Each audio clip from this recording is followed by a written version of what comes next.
오늘 저희가 교독한 본문 가지고 성경대로 죽으시고 부활하신 그리스도라는 제목으로 함께 말씀 나누겠습니다. 여기 두 열은 우리 청년들 주로, 지금 청년들 주로 이렇게 나눠져 있군요.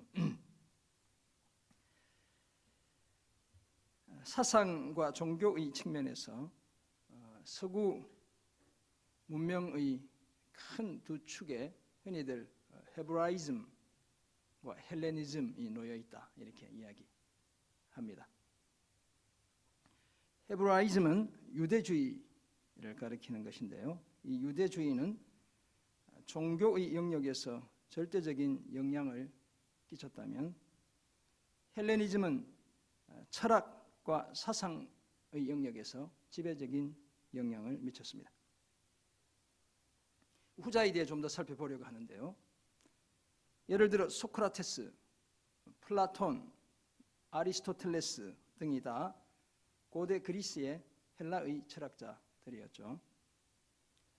이들 중에도 특히 플라톤은 이원론을 주장하며 세상을 이데아의 세계, 현상계로 그렇게 구분했습니다. 우리 대학 가면 교양 철학 이런 거 합니까 요즘도? 네, 그럼 다 그런 거 들어본 것 같죠? 네. 이들 중에도 특히 플라톤이 바로 그런 주장을 했는데요. 그에 따르면 눈에 보이는 현상계는 오히려 우리가 눈에 보이는 이 세계가 불완전한 세계이고 모형입니다. 그림자에 불과하다 이렇게 말하죠. 반면에 이데아의 세계는 눈에 보이지 않지만, 손에 잡히지도 않지만 현상계의 배후에 놓여 있는 완전 무결한 실제다라고 이야기하죠. 그래서 현상계의 원형 그리고 이상적인 세계를 이데아라고 말합니다. 사람을 악한 육체와 선한 영혼으로 이원론적으로 구분한 것이죠. 우리 인간은 그렇게 악한 몸, 선한 영혼 이렇게 구성된 것이 인간이다 이렇게 이야기하는데요. 그렇게 구분한 플라톤주의자들은 영혼 불멸은 믿었지만 육체는 단지 영혼의 감옥에 불과하다 이렇게 생각했습니다. 따라서 죽음은 저들에게 실제 세계로 날아오르는 일종의 해방 같은 것이었죠. 그 결과 영혼의 활동을 제한하는 감옥과도 같은 육체의 부활에 대한 인식이 파고들 틈이 전혀 없었습니다. 몸은 죽어야만 하는 것이니까 다시 산다, 이것은 이 이원론적 철학적 세계에 젖어 있는 사람들에게는 용납이 되지 않는 것이었죠. 이런 의식을 가진 사람들에게 부활의 복음이 선포된 것입니다. 거기에 따른 반작용이 결코 적지 않았던 거예요. 그래서 바울이 오늘 길게 부활에 대해 15장 전체를 통해 이야기하고 있죠. 고린도 사람들 중에도 부활을 믿지 못하는 사람들이 적지 않았고, 로마의 지배, 정치적인 지배 속에 놓여 있었지만 사상적으로는 헬라의 영향력 아래 놓여 있던 그런 사람들이었죠.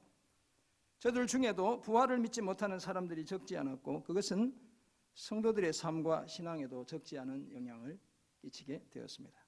그래서 바울은 부활이라는 주제를 가지고 은사에 대해서 12, 13, 14장 이렇게 피력했는데, 사실 부활이 한 장이지만 길게 기록되어 있죠. 58절까지 기록되어 있기 때문에 사실 3장을 커버하는 것이다 이렇게 볼 수도 있을 만큼 중요한 주제 중에 하나였습니다. 그런데 오늘날에도 부활을 부인하는 사람들은 우리 주변에 부지기수죠. 서구 사회에서 르네상스 시대를 거치면서 합리성을 강조하는 계몽주의적 사고가 인류를 지배하기 시작했습니다. 과학의 발달은 서구의 새로운 사조 형성에 또 다른 영향을 미치게 되죠. 우리가 잘 아는 다윈의 진화론은 성경의 창조를 하나의 신화로 만들어 버렸습니다. 산업화로 인한 사회 전반의 성장은 종교도 일종의 발전의 산물로 치부하게 했죠. 거기에다 인본주의적 역사의식에 고치는 성경을 비역사적인 기록으로 인식하게 만들었습니다. 사람들은 예수님을 그저 탁월한 윤리교사 중에 한 사람 정도로 생각했습니다. 심지어 믿는 사람들조차도 예수님의 부활이 실제로 일어난 역사적 사건이 아니라 그저 마음속에서의 인식 정도에 불과하다라고 말하는 자들이 생기기도 했죠. 결과 유럽의 교회는 지금 다 문을 닫게 되었습니다. 그런데 하나님의 말씀인 오늘 본문 고린도전서 15장 1절에서 11절은 부활에 대한 세상의 이런 이해와는 전혀 다른 입장을 취하고 있습니다. 바울은 고린도 교회 성도들에게 자신이 전한 복음을 굳게 지키고 믿으면 반드시 구원을 받는다고 말했습니다. 그리고 그 복음의 핵심이 성경대로 그리스도께서 죽으시고 성경대로 사흘 만에 다시 살아나셨다는 사실임을 밝히고 있습니다. 그리스도의 복음에 그리스도의 부활이 포함되어 있다는 사실을 분명히 하고 있죠. 이런 사실을 전하는 오늘 본문을 통해 우리는 다음과 같은 세 가지를 한번 생각해 보려고 합니다. 첫째는 복음을 굳게 지키고 제대로 믿어야 합니다. 둘째는 우리 예수님은 2022년 전이 아니고 아마 이렇게 BC 4년에 주님이 태어났을 것이다. 통상 학자들이 가장 근접하게 얘기하는데 2026년 전에 오신 주님, 이 주님은 그렇게 태어나셨지만 성경대로 죽으시고 성경대로 부활했다는 사실을 오늘 본문을 통해 찾아보겠습니다. 그리고 셋째, 바로 그 부활 신앙에 걸맞게 살아야 한다는 사실을 함께 나누겠습니다.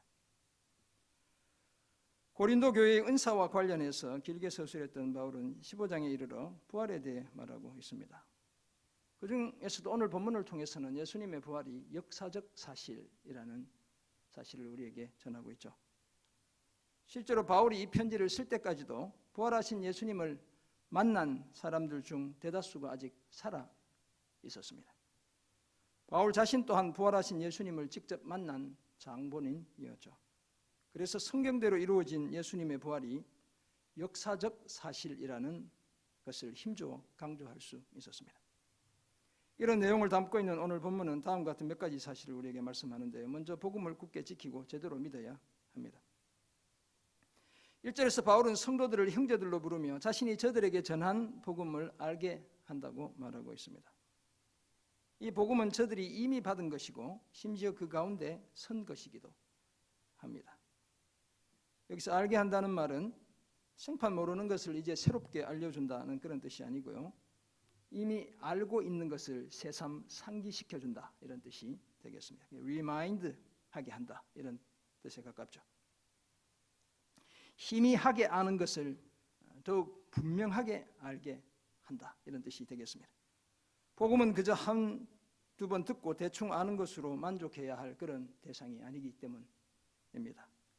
신앙의 여정에서 늘 분명하고 선명하게 알고 있어야 하는 진리이죠.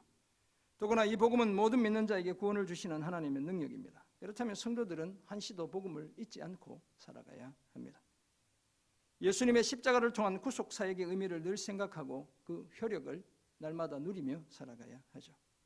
그래서 바울은 이미 복음을 받았고 그 가운데 서 있기도 한 성도들에게 복음을 상기시켜주고 있는 겁니다.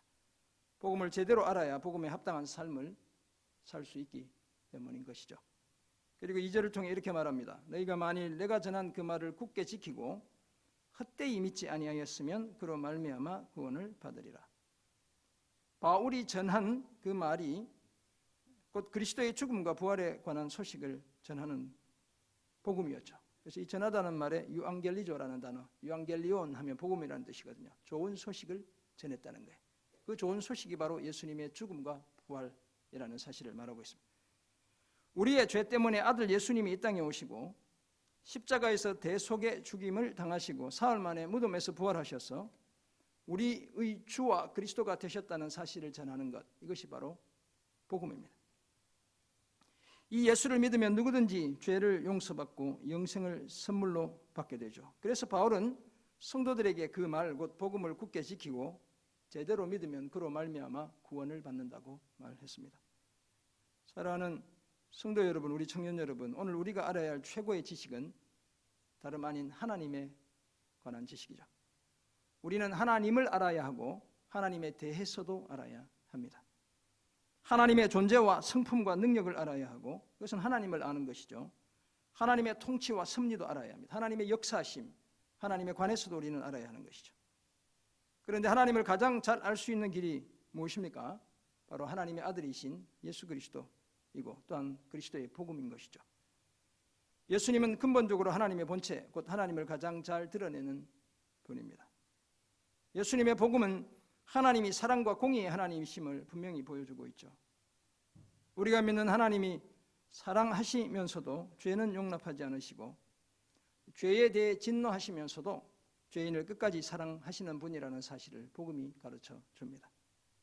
그 하나님이 하나뿐인 아들의 희생을 통해 우리를 죄와 사망에서 건져내시고 영생을 선물로 주셨다는 사실을 복음이 가르쳐 주죠. 그래서 우리는 이미 전해 들은 복음을 늘 상기해야 하고 더욱 분명히 알아야 합니다. 그 복음을 굳게 지키고 헛되이 믿지 않아야 하죠. 이왕 믿는 것 확실히 복음에 붙들려 믿고 살아야 합니다. 그래야 하나님의 크신 구원의 은혜와 놀라운 능력을 우리 삶에서 경험할 수 있습니다. 그러므로 그리스도의 복음을 굳게 지키고 제대로 믿는 우리 모두가 되기를 주님의 이름으로 축원합니다. 아멘. 오늘 본문에서 발견하는 두 번째 사실로 예수님은 성경대로 죽으시고 성경대로 부활했습니다. 바울이 전한 복음의 핵심은 예수 그리스도의 죽음과 부활입니다. 바울은 고린도전서 2장 2절에서 내가 너희 중에서 예수 그리스도와 그가 십자가에 못 박히신 것 외엔 아무것도 알지 아니하기로 작정하였습니다 라고 말하죠. 이 말은 예수님과 예수님이 십자가에 못 박힌 그 사실이 자신이 전하는 복음의 핵심이라고 이야기하는 것입니다. 하지만 복음은 예수님의 죽음만을 전하지 않죠. 죽음만을 전하는 복음은 어떻게 보면 반쪽 복음입니다. 절반의 복음인 것이죠. 진정한 복음은 예수님의 대속의 죽음뿐만 아니라 그 죽음의 권세를 이긴 예수님의 부활도 함께 전합니다. 초대교회에서 전도할 때 그 사람이 구원을 받았는지 여부를 확인하는 두 가지 질문이 있었다고 합니다. 첫째는 예수님을 주로 시인합니까? 이것이 첫 번째 질문이고, 둘째는 예수님의 부활을 믿습니까? 이것이 두 번째 질문이었다는 거예요. 예수님의 부활을 전하는 것이 전도의 주요 내용이었고 그 부활을 믿는 사람을 참 신자로 여겼습니다.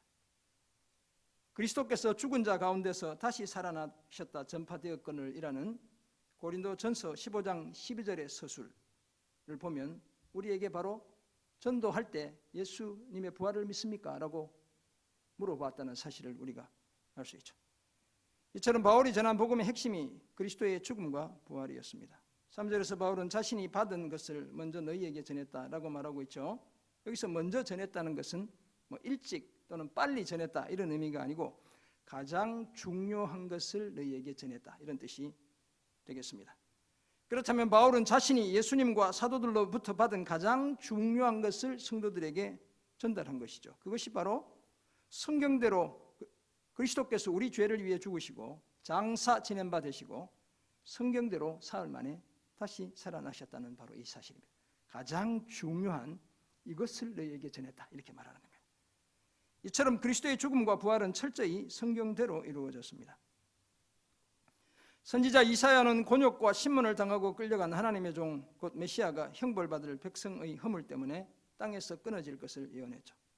메시아의 죽음에 대한 예언이었습니다. 하지만 시인은 시편 16편 10절에서 이렇게 노래하죠. 이는 주께서 내 영혼을 스올에 버리지 아니하시며 주의 거룩한 자를 멸망시키지 않으실 것임이니이다 라고 고백하죠. 바로 메시아의 부활을 예고했던 것이죠.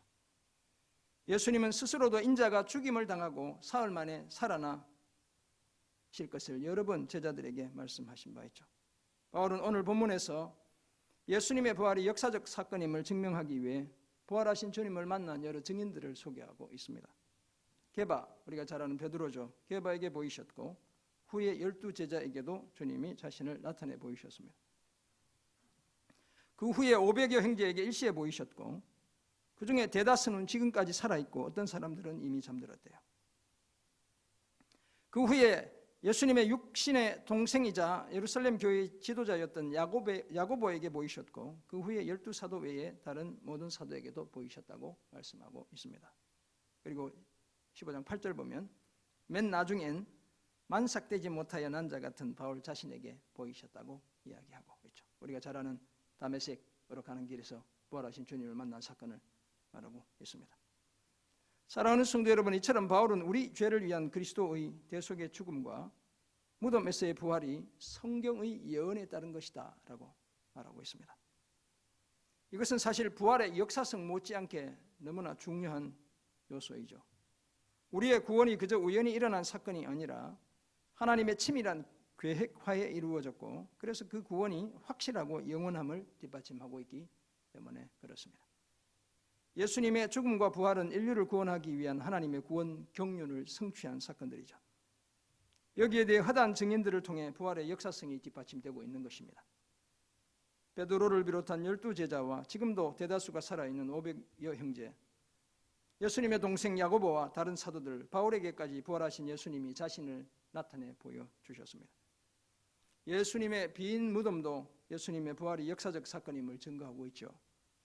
부활하신 예수님을 만난 막달라 마리아 같은 여인들도 예수님의 부활의 증인들입니다. 그렇다면 우리는 분명한 부활 신앙을 가지고 오늘을 살아야 합니다. 성경대로 죽고 성경대로 살아나신 예수님의 부활로 인해 우리가 영생의 소망을 확실히 갖게 되었죠. 부활이 없다면 우리야말로 세상에서 가장 불쌍한 자들이 되겠습니다. 예수님의 부활을 확실히 믿고 부활의 소망 가지고 매일의 삶에 대한 소망 속에 감당해내는 우리 모두가 되기를 주님의 이름으로 축원합니다. 아멘. 오늘 본문에서 발견하는 세 번째 사실입니다. 부활 신앙에 그렇다면 걸맞게 살아야 되겠습니다. 부활하신 예수님이 맨 나중에 만삭되지 못하여 난 자 같은 자신에게 또 나타내 보이셨다고 말하던 바울은 칠삭둥이, 팔상둥이 같은 나에게 주님이 찾아오셨다 이런 고백을 하는 거잖아요. 9절에서 이렇게 말하고 있습니다. 나는 사도 중에 가장 작은 자라. 나는 하나님의 교회를 박해하였으므로 사도라 칭함 받기를 감당하지 못할 자니라. 이 사도들을 줄로 이렇게 쭉 세운다면 자신이 제일 꼴찌에 서야 할 자다 이렇게 말하고 있습니다. 자신은 하나님의 교회를 박해하던 장본인이었기 때문이죠. 그래서 자신은 사도라 칭함 받기를 감당할 수조차 없다고 말합니다. 물론 그렇다고 해서 사도 바울이 사도로서의 위치나 권위를 포기한 것은 결코 아니죠. 고린도전서 1장 1절만 해도 자신이 사도로 이 편지를 쓰고 있다는 사실을 분명히 밝히고 있어요. 다만 복음의 빚진 자로서 겸손한 태도를 보이고 있는 겁니다. 그럼 바울의 또 다른 고백이 10절에서 이어집니다. 그러나 내가 나된 것은 하나님의 은혜로 된 것이니 내게 주신 그의 은혜가 헛되지 아니하여 내가 모든 사도보다 더 많이 수고하였으나 내가 한 것이 아니요 오직 나와 함께 하신 하나님의 은혜로라. 아멘이죠. 우리 다 한번 같이 읽어보겠습니다. 제가 읽을 때 오늘 오전에 말씀드렸는데 같이 읽는 두 가지 요인이 있다고 말씀. 첫째는 잠을 깨우기 위해서, 둘째는 중요하기 때문에. 네, 지금은 두 가지 요소 다이기 때문에 같이 한번 읽어보겠습니다. 시작. 그러나 내가 나 된 것은 하나님의 은혜로 된 것이니 내게 주신 그의 은혜가 헛되지 아니하여 내가 모든 사도보다 더 많이 수고하였으나 내가 한 것이 아니요 오직 나와 함께 하신 하나님의 은혜로라. 아멘. 네, 아멘이시죠? 위대한 고백이잖아요. 우리가 너무너무 좋아하는, 그렇게 고백은 하지만 그렇게 살지 못하고 있는 그런 고백이기도 해요. 자신의 사도됨이 하나님의 은혜로 말미암았음을 고백하고 있습니다. 그리고 자신에게 주신 하나님의 은혜가 헛되지 않았다고 말하죠. 왜냐하면 사도 바울의 이런 자부심은 우리가 본받을 필요가 있습니다. 자신이 나름 모든 사도보다 더 많이 수고했기 때문이다 이렇게 이야기하고 있습니다.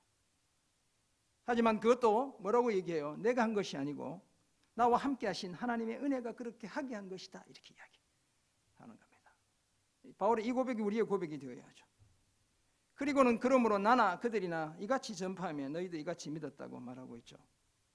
자신과 다른 사도들이 성경대로 이루어진 그리스도의 죽음과 부활을 전했고 그 부활의 역사성까지 말했더니 성도들이 그 사실을 믿음으로 수납했다는 겁니다. 온전한 복음이 바울을 위시한 사도들에 의해 선포되었고 그 복음을 전해드리는 성도들은 믿음으로 화답했습니다. 사랑하는 성도 여러분, 우리 청년 여러분, 바울은 이런 고백을 통해 부활 신앙을 가진 성도들이 살아야 할 삶의 모습을 제시한 것이죠. 사실은 우리가 다 만삭되지 못하여 난 자들입니다. 모든 사람들 중에 가장 작은 자이기도 하죠. 무엇 하나 제대로 내세울 것 없는 그런 사람들입니다. 거기다 우리는 교회를 핍박했죠. 성도들을 박해했습니다. 하나님을 대적하던 자들이기도 했습니다. 하나님의 은혜가 아니라면 우리는 성도라 칭함받기에 역부족이었죠. 하지만 오늘 우리가 이렇게 성도로 하나님의 자녀로 그리스도의 제자로 불린 것은 전적으로 그리스도의 복음에 드러난 하나님의 은혜 때문인 줄 믿습니다. 그 십자가의 은혜 때문에 우리가 구원을 선물로 받게 되었습니다. 그리스도의 부활 때문에 우리가 영생을 얻게 되었습니다. 하나님의 은혜가 우리를 하나님의 백성으로 빚었고 여기에 함께 모여 예배드리게 한 것이죠. 그리스도의 죽음과 부활을 믿음으로 고백하는 그런 사람들이 되게 해 주었습니다. 그렇다면 이제 우리는 그리스도의 죽음과 부활을 전하며 살아가야 되겠습니다. 우리도 바울처럼 복음을 전하는 일에 그 누구보다 더 수고해야 되겠습니다. 복음을 통해 예수를 믿는 무수한 사람들이 일어나게 해야 되겠습니다. 오늘 이후로 부활신앙에 걸맞게 그리스도의 복음을 담대하게 전하며 살아가는 그런 우리 모두가 되기를 주님의 이름으로 축원합니다. 아멘. 그렇다면 복음을 굳게 지키며 제대로 믿어야 하고 예수님은 성경대로 죽으셨고 성경대로 부활하셨고 그 부활 신앙에 걸맞게 살아야 한다는 사실을 우리가 알게 되었습니다. 어떻게 살아야 할까요? 첫째는 부활의 복음을 전해야 되겠습니다. 사도 바울이 다른 모든 사도보다 더 많이 수고한 일은 그리스도의 죽음과 부활을 전하는 복음 사역에서였죠. 평생을 거기에 바쳤고 결국 순교를 당하게 됩니다. 복음을 전하는 일에 바울은 목숨을 걸었죠. 왜냐하면 자신이 그 복음 때문에 구원을 받고 사도로 부르심을 받았기 때문입니다. 그리고 무엇보다도 그리스도의 복음 외에 다른 구원의 방도가 없다는 사실을, 구원의 길이, 또 다른 길이 없다는 사실을 너무나 잘 알았기 때문이죠. 그래서 바울은 복음을 전하는 일을 부득불해야 할 일로 알고 그렇게 하지 않으면 자신에게 화가 미칠 것이라고 말하기도 했습니다. 자신이 달려갈 길과 주 예수께 받은 사명 곧 하나님의 은혜의 복음을 증언하는 일을 마치려 하며 자신의 생명조차 조금도 귀한 것으로 여기지 않았습니다. 오늘 복음에 비친 우리가 감당해야 할 사명과 자세도 동일하죠. 그리스도의 죽음과 함께 그리스도의 부활을 세상에 전해야 합니다. 그래야 듣는 사람이 믿고 구원을 선물로 받을 수 있습니다. 각자의 삶의 자리에서 늘 부활의 복음을 전하며 살아가는 우리 모두가 되기를 주님의 이름으로 부탁드립니다. 아멘. 두 번째 적용점, 우리의 부활을 확신해야 되겠습니다. 부활의 복음을 전하면서도 때로는 우리의 부활 신앙이 흔들릴 때도 들어 있습니다. 합리적이고 과학적인 사고가 우리를 지배하기 시작하면 부활은 마치 허구처럼 들리게 되죠. 죽은 사람이 다시 산다는 것 도저히 믿어지지가 않습니다. 하지만 우리 주님의 부활을 생각하면 그것은 사람들이 만들어낸 허구가 결코 아니죠. 그리스도인들이 자기들의 종교를 유지하기 위해 상상력을 발휘해 만들어낸 결과물이 결코 아닙니다. 예수님의 부활은 많은 목격자를 가진 엄연한 현실이었고 오늘 우리에게는 너무나 확실한 역사적 사건입니다. 그것은 히스토릭한 사건이고 히스토리컬한 이중적 의미의 역사적인 사건이죠. 따라서 부활을 믿지 못하는 사람이 있다면 우리가 부활하신 예수님을 증거할 때 죽었다가 살아나는 일이 어떻게 가능하냐고 묻는 사람이 있다면 예수님이 부활하지 못했다는 것을 네가 한번 증명해보라. 성경에 들어가서 이렇게 얘기할 수 있어야 되는 겁니다. 예수님의 부활이 가짜라는 사실을 네가 한번 합리적이고 논리적인 사고로 증명해보라. 이렇게 말해야 되는 것이죠. 성경대로 이루어진 예수님의 부활은 잠자는 모든 인류의 부활의 첫 열매입니다. 이 부활을 확신해야 우리는 삶의 모진 아픔과 슬픔도 이길 수 있습니다. 실패와 좌절도 극복해낼 수 있습니다.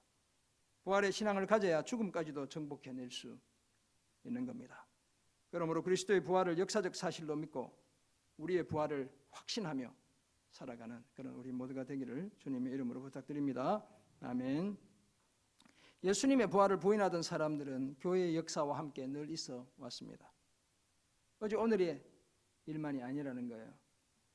대제사장들과 유대의 장로들은 돈으로 로마의 군인들을 매수해 제자들이 밤에 와서 자신이 잘 때 예수님의 시신을 도둑질해서 갔다고 말하라고 했죠. 예수님이 부활하신 이후부터 지금 부활이 진짜가 아니라는 사실을 어떻게든 만들기 위해 사람들이 온갖 애를 썼죠. 바울은 유대 총독이었던 벨릭스 앞에서 내가 죽은 자의 부활에 대하여 오늘 너희 앞에 신문을 받는다고 말했습니다. 예수님의 부활을 전하다가 죄수의 몸이 되었기 때문이었죠.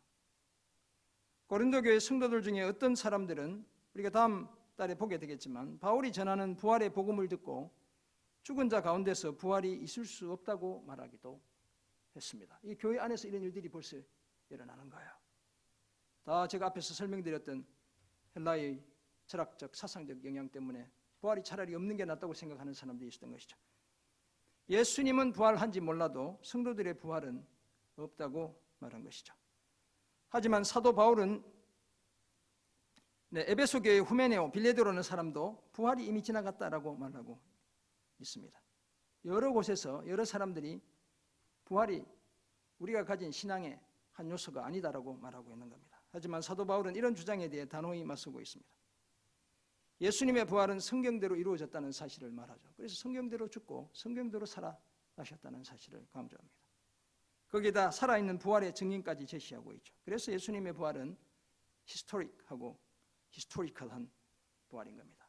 정말 큰 일이고 역사적인 실제라는 사실을 성경이 전하고 있습니다. 사랑하는 성도 여러분, 예수님의 십자가에서의 죽음과 무덤에서의 부활은 성경대로 이루어졌습니다. 죽음은 물론 부활 또한 역사적인 사건이죠. 예수님의 동정녀 탄생과 함께 실제로 일어난 사건일 뿐만 아니라 실로 엄청난 사건이기도 합니다. 복음은 그리스도의 성육신, 십자가에서의 대속의 죽음, 그리고 무덤에서의 부활로 완성되는 겁니다. 오늘 예수님이 탄생하셨죠. 2000년 조금 더 전에. 거기서부터 복음이 시작되는 것이죠. 그리스도의 복음이라는 그 복음이 시작되는 겁니다. 예수님의 고난과 죽음, 예수님의 부활로 그 복음이 완성되는 거예요. 따라서 우리는 이 부활의 복음을 굳게 지키고 제대로 믿어야 되겠습니다. 예수님이 성경대로 죽으시고 부활하셨다는 사실을 결코 의심하지 않아야 합니다. 나아가 이 부활 신앙에 걸맞은 삶을 살아내야 하죠. 그렇다면 우리는 그리스도의 부활을 전할 뿐만 아니라 우리 자신의 부활도 확신하며 살아가야 합니다.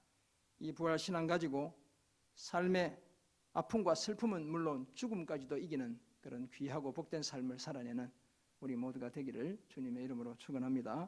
아멘. 기도하겠습니다. 사랑의 주님, 주님 오신 날 우리가 주님의 죽으심과 주님의 부활에 대한 말씀으로 묵상하며 주님 복음 속에 담긴 그 의미들을 생각하고 우리가 부활 신앙을 가진 자로 그렇게 살아가기로 소망하게 하신 것 너무나 감사드립니다. 부활하신 주님을 전할 뿐만 아니라 우리의 부활을 확신하며 하루하루의 삶을 귀하게 살아내는 하나님의 귀한 자녀들 다 되게 은혜 내려 주옵소서. 감사드리며 예수님의 이름으로 기도드립니다. 아멘.